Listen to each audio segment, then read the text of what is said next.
no kart aos 4 anos com a ajuda do pai dele. E com a ajuda do pai dele, ele criou um motor que chegava até 60 km por hora. E ao decorrer do tempo, ele começou a praticar essa corrida de kart aos 7 anos. E aos 11, ele foi para uma corrida, não é uma corrida válida oficialmente, mas teve, vamos supor, um exemplo de futebol, para que muitos entendam, um jogo treino. Ele foi um circuito montado em Campinas e ele ganhou esse circuito. E após isso, 2 anos depois, aos 13, ele começou a competir. Ele começou a competir no Campeonato Paulista, Campeonato Brasileiro e essas coisas. Ele ganhou um título paulista em 74 e 76 e foi tricampeão brasileiro em 78, 79 e 80. Juntamente com isso, ele foi campeão sul-americano em 77 e 1980. Bom, agora eu vou falar um pouco sobre ele como herói nacional. Eu acho que todo mundo conhece o Ayrton Senna pela sua grande velocidade. Ele ganhava as corridas na corrida muito facilmente.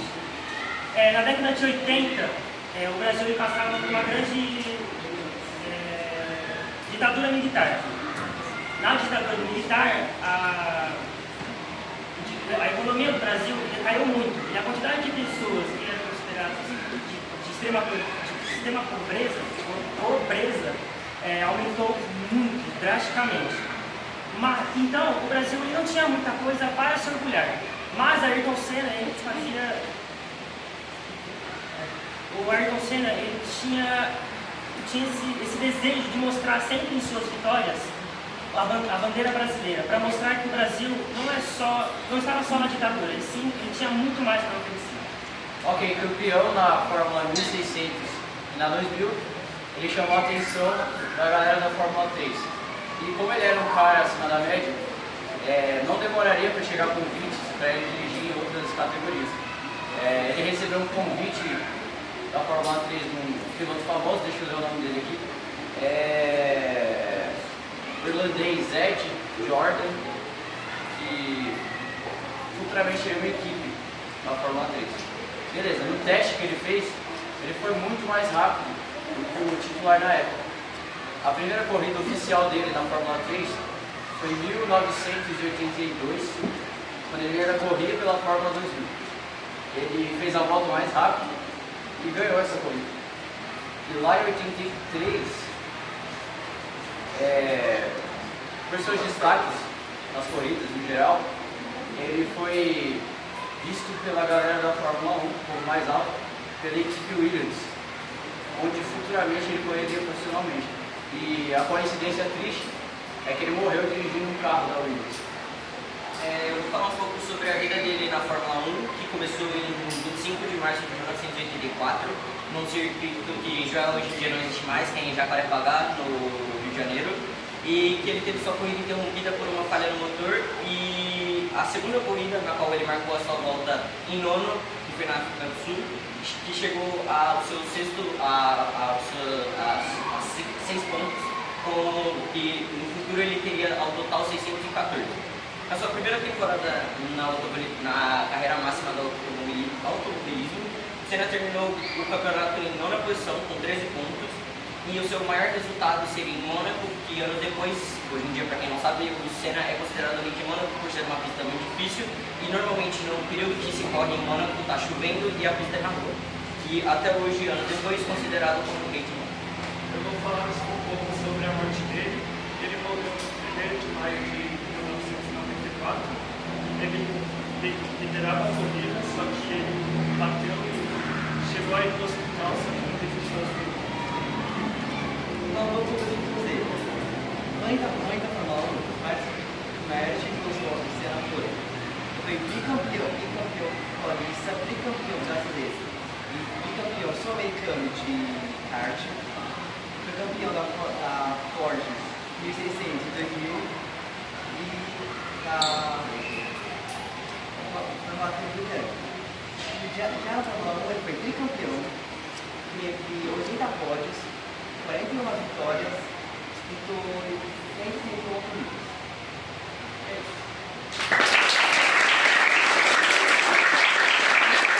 Agora sobre um pouco do Ayrton Senna, que foi um ícone brasileiro da Fórmula 1, que transcendeu as pistas com suas habilidades excepcionais e uma determinação feroz. E com isso ele se tornou um tricampeão mundial e um ídolo mundial. Com isso, na sua prematura morte em 1994, ele inspirou muitas pessoas, mas não só como um piloto excepcional, mas sim como uma pessoa generosa e uma pessoa que dá para se inspirar. E vários pilotos se inspiram nele até hoje. Depois da sua morte em 1994, ele deixou mais uma Fórmula 1 e sucesso. Depois que ele morreu, a Fórmula 1 voltou muita segurança depois. Ele morreu com muita segurança no carro, para ficar muito seguro dos pilotos. Destacando essa filosofia duradoura, o livro cresceu, com as homenagens que nos dá e vem continuando a celebrar sua vida. Depois do impacto dele, muitas homenagens, muitos eventos, muitas notícias. E ele até hoje continua sendo muito uma inspiração para muitos da Fórmula 1. Bom, Senna morreu numa corrida na Itália, onde era o prêmio de São Marino de Mola, no dia 1º de maio de 1994. Ele estava no carro Williams TW16, onde ele foi fazer uma curva e aí eu meio que deu uma gravação na câmera a partir de trás do carro que ela dá uma falhada. Então os caras falaram na equipe dele que o carro teve uma falha e acabou se perdendo na curva. Ele foi em tipo um minuto da pista, que aí a barra da suspensão acabou penetrando o capacete dele. Após isso, ele estava zerando a corrida quando aconteceu esse acidente. E aí a corrida foi que continuou por uns minutos. E aí o pessoal invadiu a pista para poder ajudar ele e tal. Tiraram ele do carro, levaram para o hospital. Só que a pancada foi tão forte que ele acabou não resistindo ao acidente e acabou falecendo. Na época teve uma repercussão no jornal e tal. Todo mundo ficou triste porque ele era um marco muito grande da história do Brasil. E até hoje ele é lembrado pelos brasileiros. É isso. Da Fórmula 1. Bom, a Fórmula 1 ela é uma modalidade automobilística que surgiu em 1950 no Reino Unido. Ela foi criada pela Federação Internacional de Automobilismo e a primeira corrida aconteceu no circuito Silverstone. Atualmente, na temporada da Fórmula 1, existem 10 equipes e cada equipe tem 2 pilotos representantes, ou seja, 20 pilotos. No final da temporada, são 2 prêmios distribuídos. O Campeonato Mundial de Construtores, que são as máquinas que fazem os carros, e o Campeonato Mundial de Pilotos. Cada corrida é chamada de GP, que é a abreviação de Grand Prix, que é Grande Prêmio em português. E esses GPs eles duram mais ou menos cerca de 2 horas. E o objetivo é chegar primeiro na linha de chegada dos outros competidores, depois de um determinado número de voltas. Esses circuitos e essa quantidade de voltas, eles são aprovados pela Federação Internacional de Automobilismo e eles passam por um percurso reto, em sentido horário, e depois várias curvas. Esses circuitos eles têm cerca de 305 quilômetros e as curvas mais ou menos 7 quilômetros. Bom, gente, então eu vou falar sobre o sistema de pontuações da Fórmula 1. Por muitos anos, o piloto que ficasse em primeiro lugar, ele ficava com 10 pontos. Mas o tempo foi passando e acabou tendo uma modificação nesse sistema. Os 10 primeiros colocados somam pontos. O piloto que estiver em primeiro lugar fica com 25 pontos e o 10º fica com 1. Durante a temporada de 2019, teve também um outro detalhe adicionado, que é pontos extras. O piloto que der a volta mais rápida na pista pode ganhar pontos extras e assim tendo uma vantagem. Então o piloto que ter mais pontos na classificação vai ser o campeão da Fórmula 1. Os circuitos GP acontecem durante os domingos, mas as etapas de competição duram geralmente no final de semana. Os recordes do Senna se mantêm vivos até hoje, mesmo 30 anos depois de sua morte.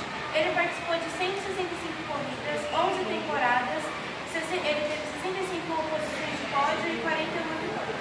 Isso sendo o dobro do segundo lugar, que hoje pertence ao Nelson Piquet. Bom, a gente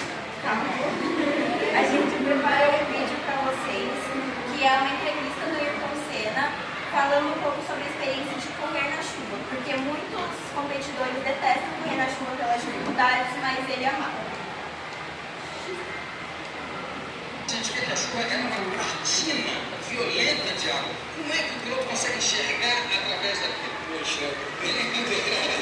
Tem momentos que não enxerga. Nessa corrida mesmo, a visibilidade estava muito bem mesmo, e eu tinha um problema com a viseira do meu capacete, a sujeira da água, a sujeira que vinha, ficava na parte externa e interna da viseira e dava como se fosse uma embaçada. Então eu não sabia se é melhor ficar com a sujeira sem limpar, e em muitos momentos eu tive muita dificuldade para me situar dentro do carro onde é que eu estava, porque estava um branco total em volta do carro. E nessa hora que você acelera? Nessa hora a gente vai pelo instinto. É verdade. Eu estava mesmo de casa e digo assim, eu não estou conseguindo ver o carro. Então o carro também não deve estar conseguindo ver a pista. A experiência de vez quando você vem para fazer uma ultrapassagem, inclusive, você entra numa cortina d'água, eu acho que você conhece a pista, tem uma ideia de como está. Mas você entra naquela cortina d'água e vai tendo ouvido, você vai ouvir o que está lá para frente, de repente tem uma noção de algum momento de uma coisa acelerador e lá, mais ou menos, e quando chega na curva é aqui embaixo, aquela pedal, o carro reduz, você não está embaixo da curva e aparece muito diferente, né? Aí estou eu aqui, né? Mas você passa por bons momentos, né? Foi. Bom dia, eu sou um aluno do segundo A e eu vou falar um pouco sobre quem a gente escolheu para representar, que foi o Ayrton Senna, um ex-corredor de Fórmula 1. E a nossa sala falou diversas coisas, como por exemplo a sua morte, a sua carreira, como ele influenciava os jovens, tanto na Fórmula 1 como carreira pessoal, a sua biografia, como eram as corridas.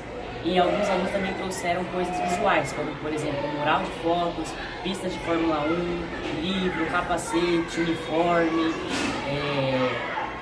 entre algumas outras coisas, mas tudo para representar como era ele, como ele foi importante para a nossa nacionalidade, já que também, além disso, ele foi importantíssimo e fundamental internacionalmente.